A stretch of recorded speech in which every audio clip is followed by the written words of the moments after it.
Uy, ano nangyari sa'yo? Ba't di ka sumunod kagabi? Hindi, gago. May emergency kami kagabi. Tinatamad ka lang eh. Yung tito ko gago, sinugod namin sa ospital. Di nga. Oo nga, nagbantay nga ako dun eh. Tangina, hanggang umaga nga ako eh.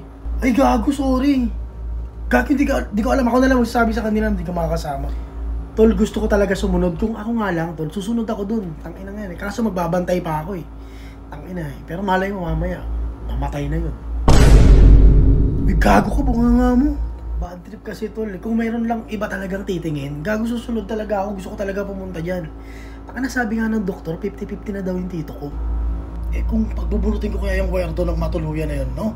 Palagay mo. Okay. Tama na. Sige na, tol. Sorry, hindi namin alam lahat. Tangina, akala kasi namin tinatamad ka lang eh.